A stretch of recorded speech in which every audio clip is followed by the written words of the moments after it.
Welcome back, friends. LostScarf here, and it's time for more Miles Edgeworth investigations. So here we are with the judge. What I saw at recess. During the recess, I went to the restroom. There's a window on the hallway side. In other words, I could see into the hallway. As I entered, I saw that detective buying something from the vending machine. But when I was about to exit the restroom, he had completely disappeared. A detective that goes missing while on duty? That sounds mighty suspicious to me. Oh, we know where he went. Your Honor, can you please try to remain calm? Oh. I'm so used to simply listening to testimonies that I got caught up in the excitement. I'm sorry, Your Honor, but I'm afraid I'm going to have to spoil your fun now.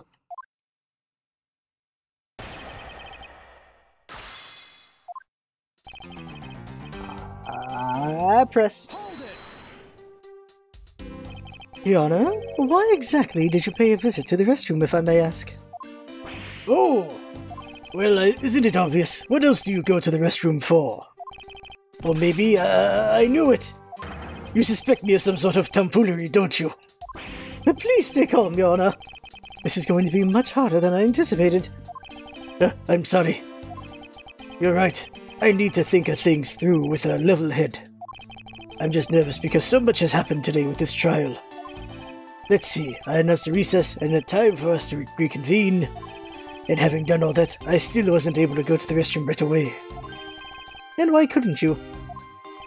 Mr. Faraday had been accused, so I had paperwork to process regarding a new prosecutor.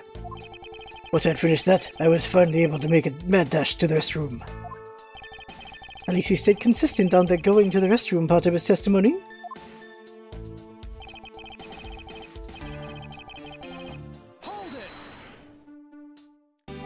Your Honor, did you really go to the men's restroom? What? What is the meaning of that statement?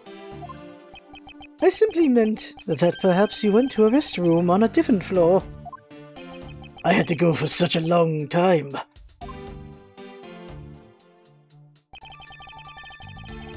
It is all I could do to dash to the closest one to the courtroom. I suppose that's only natural given his circumstances. I ran from the courtroom through this floor's main lobby and down the hallway. Once you enter, you can see there's a window just above the urinals. And it was through that window that you witnessed Detective Gumshoe, Your Honor? Yes, exactly! Your Honor, there's no need to yell. I can hear you just fine. Oh, I guess I put a little too much into that last answer. Now then, let's continue with the testimony.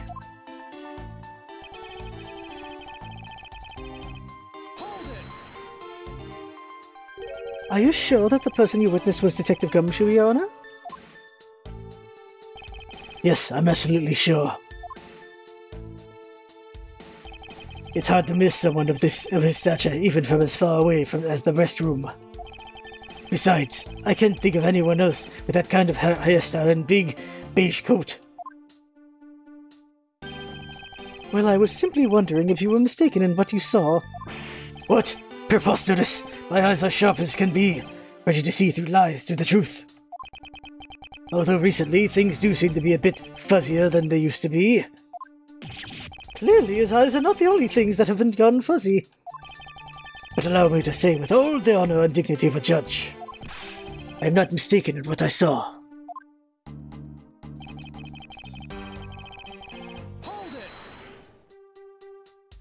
He disappeared? But Your Honor, didn't you just say? I saw the detective buying something from the vending machines. Why, yes, I did.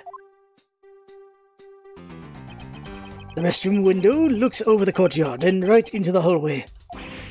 But, just as I was about to exit, I took another look, and there was no one in sight.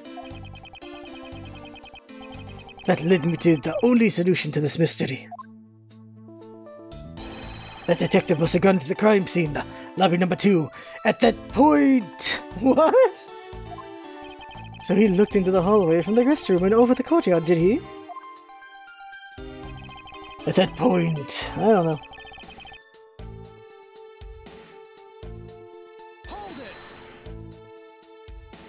Your Honor, I ask that you please remain calm. No. I'm perfectly, certainly, effectively calm. You're being anything but perfectly calm. It appears that His Honor could not have been mistaken in what he saw. I suppose so, given his line of sight. However, Francisco, why do you suppose our lines of sight are so different? If you're referring to my height... Whip! Can't you hold that whip still for just a second? And now about His Honor's testimony. I'll believe his line of sight to be an important factor. If that's that important, why don't you hurry up and tell him already? I will, but there's one more thing I need to do if I am to correct His Honor's testimony. I'm going to need to retrace Detective Gumshoe's movements. Alright.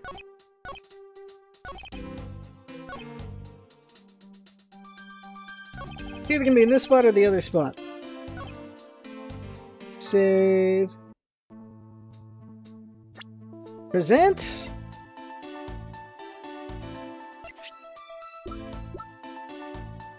This? Not wrong spot. Let's try the other spot. How about here? There, it's this spot, okay. What was that finger wag for, Mr. Edgeworth? I realize I need to emote more while I'm doing these voices. It helps get into it better. You know it's rude to shout objection while someone is giving testimony. If you truly are a man of the law, then you must always be vigilant. For example, I, myself, never let an opportunity to shout objection pass by. Miles Edgeworth, it's one thing to be passionate about your job, but this is real life. This is what some people may say is the pot calling the kettle black. Your Honor, I wonder if you might take a look at this for me. What is that filth? How dare someone dirty the hallway bench like that? Who is the culprit? That party is hereby found guilty of uncleanliness. If you must know, the uncouth bench sullier has already been placed under arrest, thanks to your earlier testimony, Your Honor. Oh, well that's good. But who was it? We were able to discover something from the smudge on the bench. Namely Detective Gumshoe's fingerprints. Not happy with committing just murder, he had to go and dirty the courthouse too? Guilty! Your Honor, please calm down. While it's true that the detective is one who made the mess on the bench, we have not yet established that this action is related to the double murder. What do you mean? I believe that the detective bought a pack of sweet rolls from the vending machine, and then promptly sat down on the bench to eat one.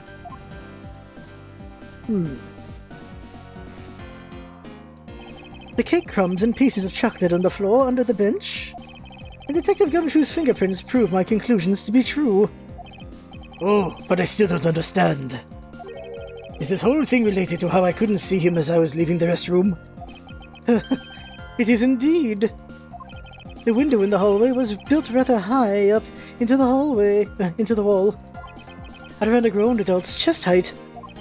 As evidence, I submit that Francisca herself was unable to see out of that window. Whip! Whoa, why is it so delayed? I knew I shouldn't have used her height as evidence. But basically, what this means is that the area directly under the hallway window is a blind spot when the hallway is being viewed from the men's restroom. Then... It seems that you have made the connection. If someone were to sit on the bench under the window... Yes, even someone as large as Detective Gumshoe would effectively disappear from sight. What? You finally see, Your Honor. Your testimony has just proven that Detective Gumshoe was in the hallway the entire time. Hold it. Sorry. I didn't mean to say it with that much enthusiasm. Oh, that was him? Alright. All I wanted to do was try saying it once. Here, let me try that again. Hold it. Is there something of value that you'd like to say? Yes, actually there is. I remembered something else just now. Mr. Edgeworth, the balloon, please allow me to testify at the court one more time. Even if we overruled him, he'd just keep on talking, wouldn't he? That might not be a bad thing.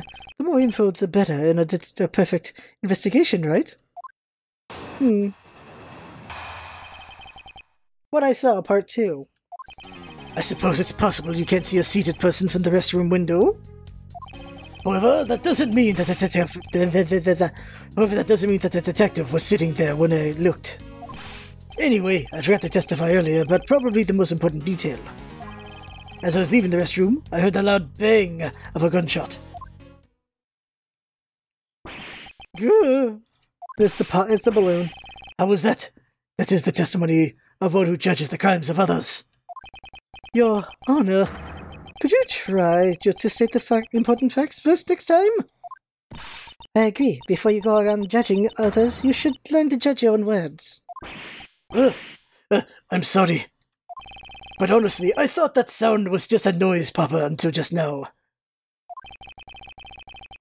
Now that he mentions it, right before we restarted the trial, he did talk about that. Oh, by the way, was there someone celebrating a birthday during the recess? I could have sworn that I heard a papa going off.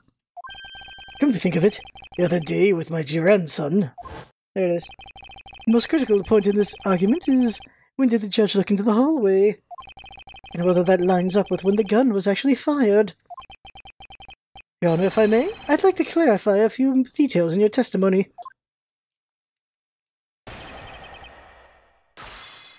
What I saw, part 2. Hold it. In that case, you concede that you were overconfident in your last testimony? No, hold on there. I just said that it's possible you can't see a seated person from the restroom this time. But you know something?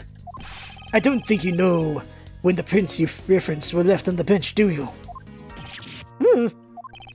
Well, you have proven that it's possible the detective was sitting. I still have a problem with just when those fingerprints were left. He's right. I have yet to prove when the fingerprints were left on that bench. While he feigns ignorance, His Honor has seen a lot of life. This judge, I mustn't underestimate him.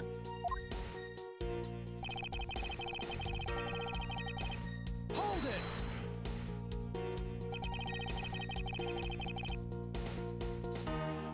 As we established, you went to the restroom during the recess. However, at what point in the recess did you look into the hallway?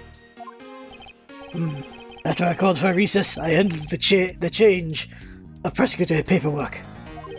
Maybe about 20 minutes until we reconvened. Yes, that sounds about right. Just as I expected. What were you expecting? And I demand to know what that all-knowing smile is for. Your Honor, that statement you made just now is very important. I'd like for you to append it to your testimony. Alright, if you insist. Let's see. I looked into the hallway about 20 minutes before we were to reconvene. But the thing was right at the shooting was right before reconvene, so well, we'll go with the other guy's testimony at that point. 20 minutes before reconvened. Very well, what did you do after that? Let's see, I had to make some preparations, so I rushed straight back to the courtroom. I also had to track down a few pieces of paperwork for the various bailiffs. So you rushed back to the courtroom despite having just heard a gunshot? Well, at the time, I thought it was just the sound of a noise, Papa. I really couldn't think of any other explanation than someone having a birthday party. But now that this has happened... I see. Thinking back, the judge did mention something to that effect when we reconvened.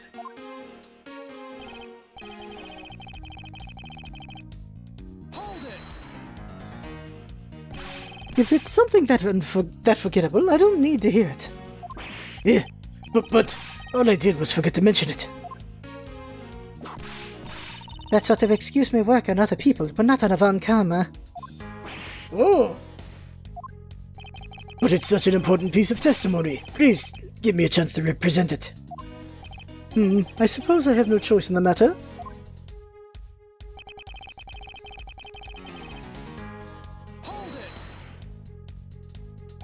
Your Honor, about what you just said. I know, I couldn't believe it myself. Bang, went the gunshot. And then I had a knee-jerk reaction of and then like this, just like this, and then with a quick Your Honor, please remain calm when you're trying to explain yourself to me. Yes, sir. Sorry about that. Now then I must gather myself, yes. When I heard the gunshot, there was no one in the hall. I should know. I looked. There was no one there. This judge's emotion circuits appear to be stuck on overreact. I believe that we finally found the flaw in His Honor's testimony. Yet sadly, he's completely oblivious to it. But I guess I can't really expect him to be aware of it. Well, what are you waiting for? Hurry up and fill him in. At least that thing finally came in handy. Indeed. Now let's see what happens when I present it to His Honor. Okay.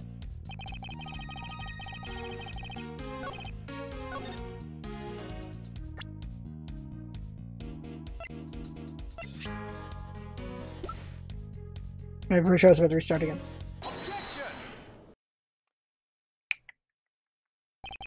Your Honor, I cannot allow you to make an objection. What? What? Your Honor, I'm really sorry, but I cannot allow you to not allow me to make an objection. We gods, I've been overruled. Your Honor, there are simply too many holes in your testimony for my taste. What do you mean by that? You claim that you heard the gunshot during the recess, but that is simply not possible. Hmm? Mr. New Prosecutor, recommended by Manfred von K. Instead of biting your tongue, why don't you... Oh, jeez. Ugh. I see you have no mercy for the elderly either, Francesca. Don't talk back to me unless you want to be whipped in the back. With your height, you'd need a stepladder, or 4 to accomplish that. Woo-hoo-hoo-hoo! Woo-hoo-hoo-hoo! So it'd be an ass slap then. Mr. Edgeworth. My ears are not that far gone. I'll have you to know, I can still hear just fine. And I heard the sound of a gunshot loud and clear with my own 2 earlobes. Huh. Your Honor, I have here an interesting bit of testimony. It's from Detective Bad. And according to him, he heard the gunshot right before the trial was about to start again. What did you just say? Your Honor, you just said that you heard the gunshot about 20 minutes before we were to reconvene. How do you explain this glaring contradiction? That can't be! Unfortunately, that is the truth. But I heard it clear as day. Bang! The loud sound of a gunshot. The sound of the gunshot? We keep returning to this point of contention. That piece of evidence. I always did wonder why I found it where I did. However, now I understand that the gunshot the judge heard really was. Unfortunately, Your Honor, this is what really produced the gunshot you heard. I found this object in the hallway earlier. What is that pink substance? It may not look it, but this is actually a piece of a balloon. I see. And I suppose you would like me to accept that a pink balloon into the courtroom? That pink balloon there. Your Honor, I present this piece of evidence in order to overrule your testimony. What? Your Honor, your argument goes as follows. You saw no one in the hallway when you heard the gunshot? Now there is no guarantee that the detective was sitting on the bench at that time. Therefore you believe he must have been at the crime scene, defendant lobby number 2. Am I correct? Yes, that's exactly right.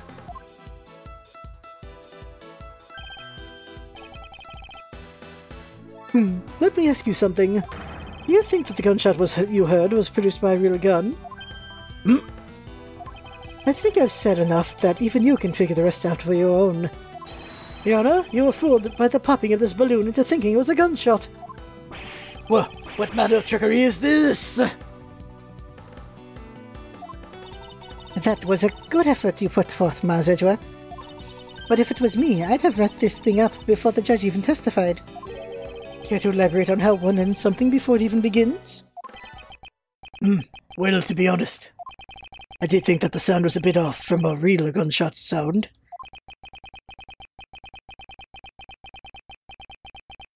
But who could have guessed that someone would pop a balloon in a place like this? That's true. One doesn't usually think balloons in conjunction with the courthouse. But there she is. I want to trade these coins with you. That's it. The balloon that girl was holding, it explains everything. Your Honor, if it makes you feel any better, you didn't lie once in your testimony. However, I can't really vouch for its accuracy. Who knew that giving testimony could be such a difficult thing to do? What have I done? I owe Detective Gumshoe a very, very big apology. I will see to it myself that he is released. Wait. There are still a few things I have yet to resolve about what happened in that hallway. Your Honor, I request your permission to further question Detective Gumshoe. But why? I thought we just cleared his name. Whether we did just now or not, I still cannot say. The only thing I can do for now is to continue in my quest for the perfect explanation. And to that end, I must resolve the remaining issues pertaining to the events that occurred in the hallway. Very well. Bailiff, please bring Detective Gumshoe into the courtroom. I must fulfill my mission and find the perfect explanation to this case. September 10th, District Court, Courtroom number 3.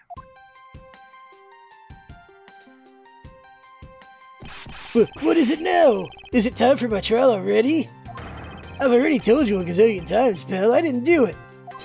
I'll be the judge of that, Detective Gumshoe. No, you won't. I'll be the judge of that. No. I'm the judge around here, and I'll be the judge of that. Stop joke. Why can't you guys be a little less judgmental?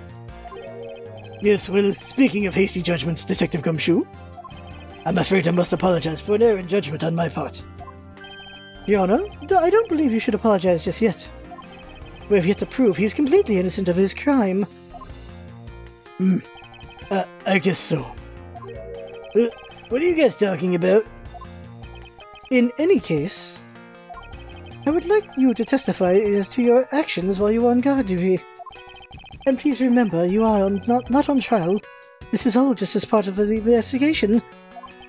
As such, you may still be found to be innocent. However, if you should give false testimony...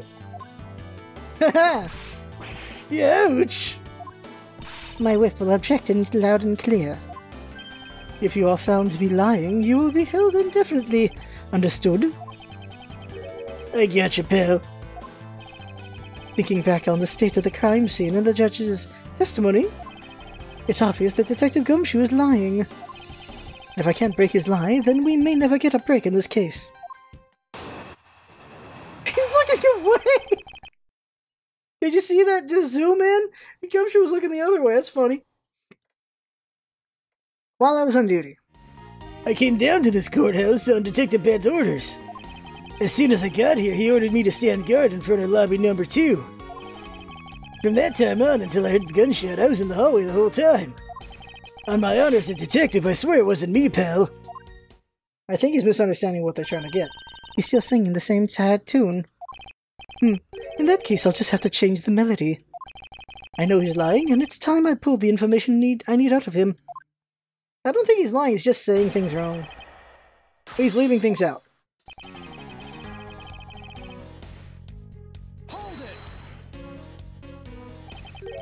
So was it really Detective Bad who called you down here? You bet it was, pal. I was left in charge of the precinct while everyone was out, and this call comes in. I want you down here in 1 minute flat, he said. Well, I thought this was my big chance, my first case, so I made a bit mad dash down here. Although I couldn't exactly get here in a minute flat. So how long did it take you? About 10 minutes, I guess. And what was Detective Bad doing when you finally made it? He was waiting for me down on the first floor in the entranceway, pal. And by he, you mean... Detective Bad, of course. And this being my first time at this courthouse, he also walked me up to the 3rd floor hallway in front of the defendant's lobby. And did you meet anyone along the way? Well, just as we entered the hallway, we ran to Miss Yu. When he heard from Miss Yu that Mr. Faraday was not to be interrupted, that's when Detective Bad told me to stand guard in the hallway, pal. So far, Detective Gumshoe's testimony is matching up with Detective Bad's. Yeah, he's not lying here. He was in the hallway. Just not saying what he did in the hallway. You claim to have been in the hallway the whole time. However, it is not a fact that you did something while you were in the hallway. Of course I did something. I guarded the door to lobby number 2, pal. What else? Very well then, and what exactly does guarding that door entail? Well, to put it simply... Oh, I know. It was my job to stand in front of the door without moving an inch. Oh? Detective Gumshoe, you mean to tell me that you didn't take a single step away from that door to lobby number 2? Is that really what you wish to testify to the effect of? You got it, pal. I didn't take a single step away from that door, just like I was ordered not to. Sure. Ugh. Why is everyone so quiet all of a sudden? Because we're all in shock. And in awe of your utter stupidity. Scruffy, if you're going to lie, at least tell us one, that's more believable. But I'm not lying. I should hurry up and bring this insipid testimony to a close.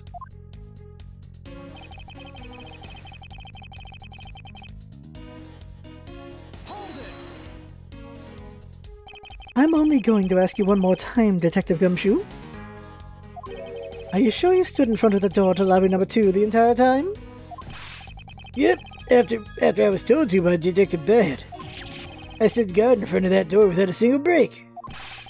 So believe me when I say that I was in that hallway the whole time, pal.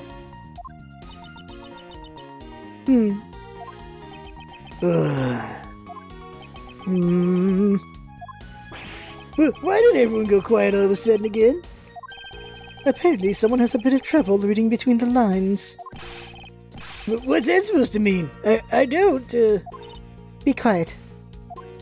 Whip! Oh! I should hurry up and bring this insipid testimony to a close. On my honor, detective, it wasn't me, pal. Would you also be willing to swear that there was no one else in that hall besides you? What are you talking about? I just swore to you that I was doing my job, pal. Oh, then what are you acting so nervous about?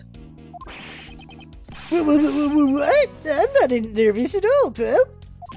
Anyway, I'm not a single person other than myself was in that hall the whole time. I should just let it go.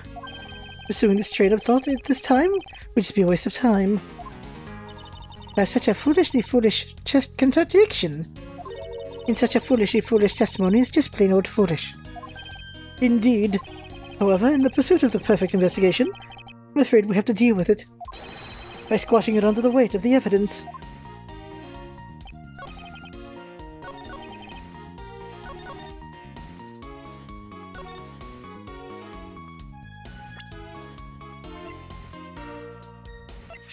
I guess we'll do this. Yep. I have an objection. What is it, pal? Detective Gumshoe, I wonder if you might recognize this from somewhere. Hey, it's one of those things, the courthouse special suite rolls, right, pal? Precisely. In that case, I suppose that you also recall the sullied hallway bench? Hey, you know what? I think it was probably me that did that. Detective Gumshoe, you know you can't go around dirtying up the courthouse like that. You inconsiderate slovenly pig. I promise to clean it up later, I swear. Now then, shall we get down to business? about the fact that you didn't move even a single step from in front of that door. If that really were the case, then how were you able to buy a pack of Swiss rolls? Ugh. Furthermore, if you didn't move a single step from in front of that door, how did you manage to get the bench dirty with your grabby hands? Ugh! Youch!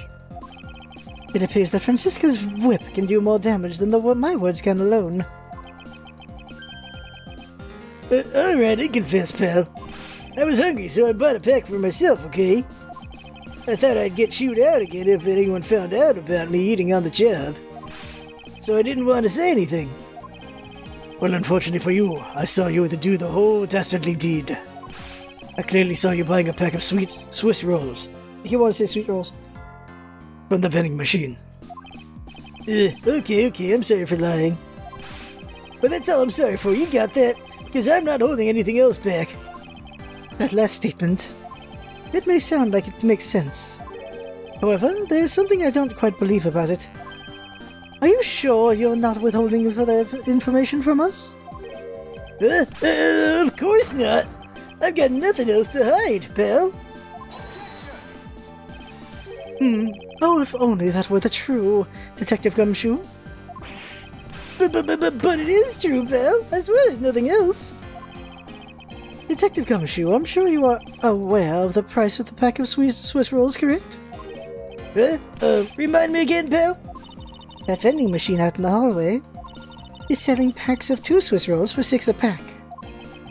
And yet, according to you, you didn't have any cash on you until you cashed your $5 annual bonus check. Isn't that right? Oh. Let me ask then, how did you manage to purchase a pack all by yourself? Can you provide me with a proper explanation to that? I told you I bought it by myself, pal. There wasn't anyone else in that hallway with me. So there's no one who could have helped me buy it. Wait, don't tell me. You've got some kind of proof that there was someone else in the hallway, don't you? Correct. As if you could. I mean, what are the chances of that? Wait, you do? Of course I do. What? How? What proof do I have that there must have been someone else there in the hallway? The balloon and that thing, but let's go with the balloon. What the heck is that? I knew you didn't really have anything. You prosecutors are all the same, always lying to people. You should stop, you know. Ugh. I refuse to be lectured by the likes of you, detective. Swiss roll it is. Miles, how long do you plan on being strung along by this moronic detective? I have no intention of falling for his lie, because it was definitely a second person.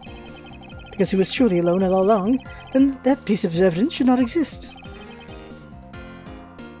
I guess the roll, then. Hey, you showed that to me not 2 seconds ago, pal. Ah, I think you're under the mistaken impression that I bought this pack of rolls. Wait, if you didn't buy it, then that means you must have stolen it, you thief! What? I would never do such a thing! All you liars are the same. You start out as thieves, you're under arrest, pal. I believe you're meant to assert that all thieves start out as liars. And in that case, what does that say about you, detective? This particular Swiss roll was shot by a certain someone. Oh, and there were 2 rolls in this package. You ate one of them, but you then gave the other one to a certain other person, didn't you? No way, pal!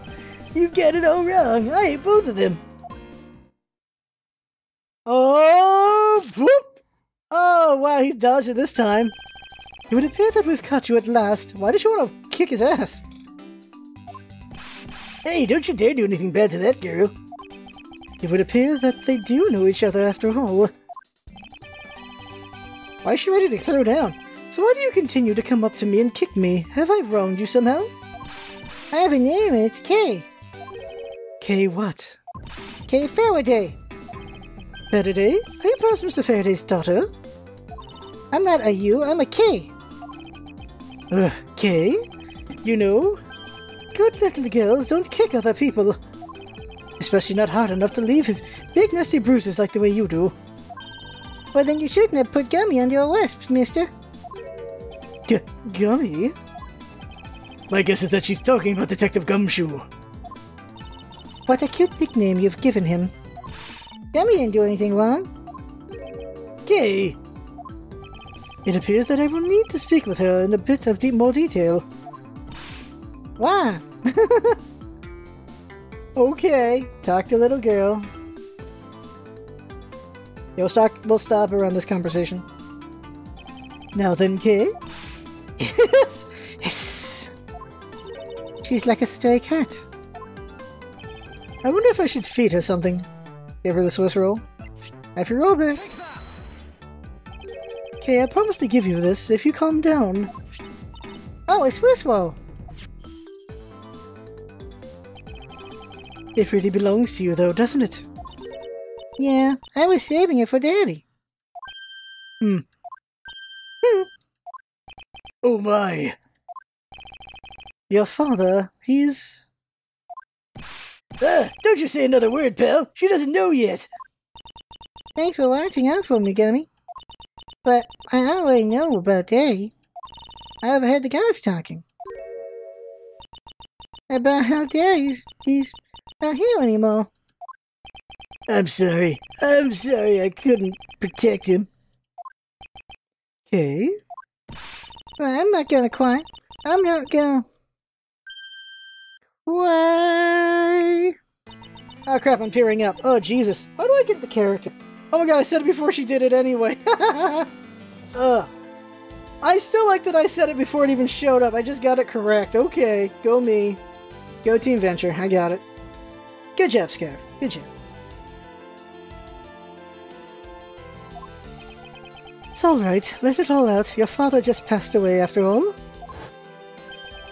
I myself was also involved in a case at this courthouse when I was a young child. A case in which my father, who was a defense attorney, passed away. All of my dreams of becoming a lawyer were crushed into fine ash on that nightmarish day. Even now, the wound festers deep in the depths of my soul. Ever since that incident, I've dedicated myself to locking away every criminal I can. And now, to have this happen right in front of me. This child, I feel a certain shared fate, a common bond between us. Miles Edgeworth, what sort of gentleman are you? Are you going to just stand there and watch a lady cry? Oh, you're right. Sorry about that. Okay, here. How about we use this handkerchief here and dry your little eyes? Quiver. Ooh.